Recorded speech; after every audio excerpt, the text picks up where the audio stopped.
Let's talk about your feelings. How would you feel if I made a video about hair loss and height?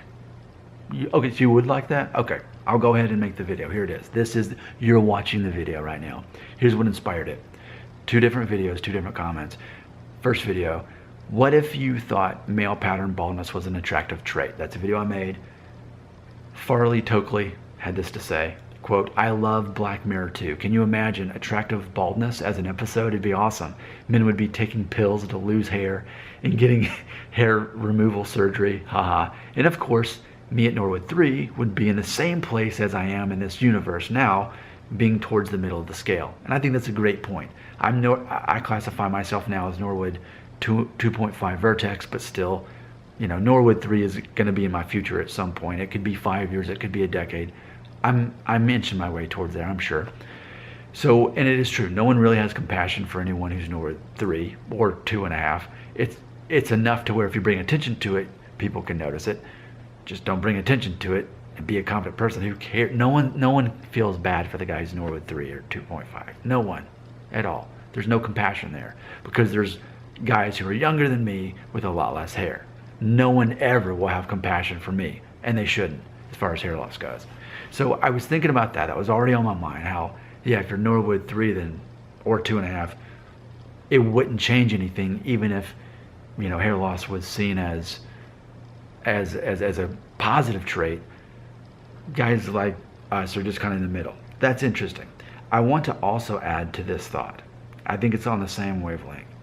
So there's another video I made, and the comment I had me thinking about height again, because I made a video a while back about that. So the video was called Receding Hairline. At 5'9", I used to obsess over my height instead of my hair. And that's true. In my early 20s, my late teens, I just wanted to be taller. I'm 5'9". I wanted to be taller. I never cared as much about hair as I did my height. That was my obsession. Jalen TV commented and said, quote, I'm 18 and I'm 5'8", and my dad is 5'9", and my dad's side, they're all like 5'9" or taller, but I'm 5'8" and I want to be 5'9". I'm short. Can I still grow?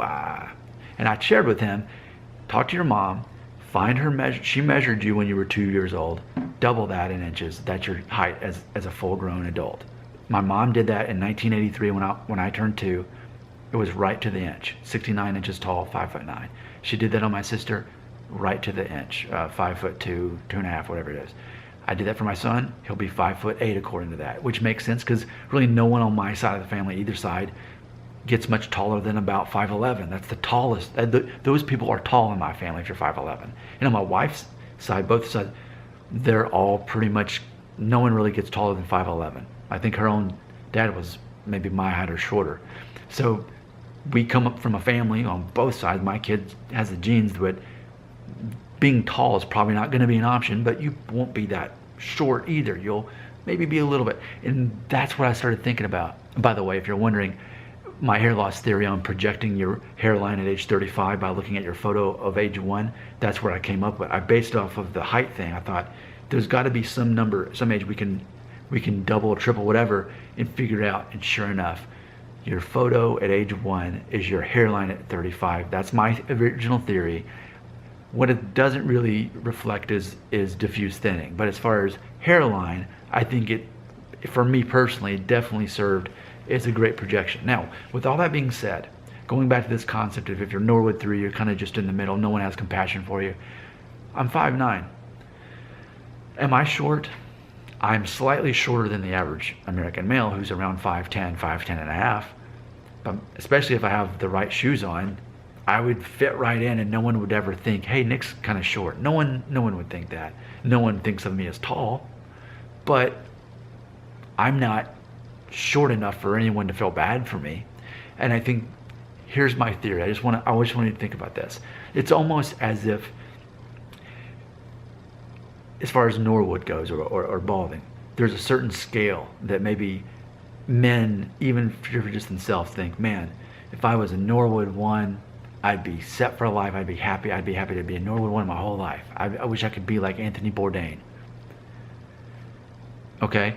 Same thing. Man, I wish I were tall. Because speaking of Anthony Bourdain, he's like 6'5", I think he said. Man, if I could just be a tall guy, that'd be awesome. A tall guy with a full head of hair, right? So there's almost like this concept that if you're tall and full head of hair, you're more attractive. That's the illusion we allow ourselves to believe, even though the rest of the world judges us on our achievements and our confidence level more than anything. But we do that to ourselves, right? Okay, so with that being said, flip that then. Okay, so if you're 5'5" and a male, then that's almost like the same curse as if you were Norwood 5 at age 23, right? Now, what I'm not saying, please don't misunderstand me, I'm not saying that tall men don't lose their hair and that short guys are more likely. I'm not saying that at all. And if you tried to show me a link to it, I'd say, nope, I don't believe it. I don't care.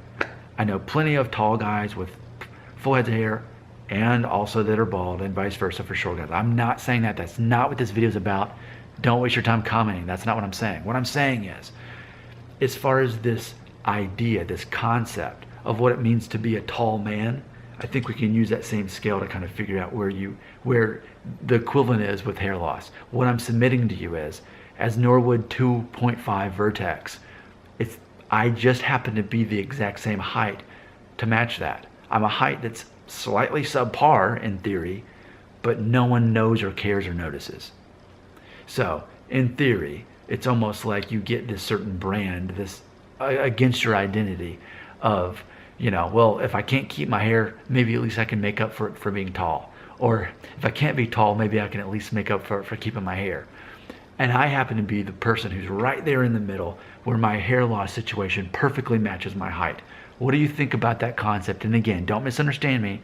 I'm not saying that being tall or short predicts whether you're going to have hair or not. That's missing the point completely.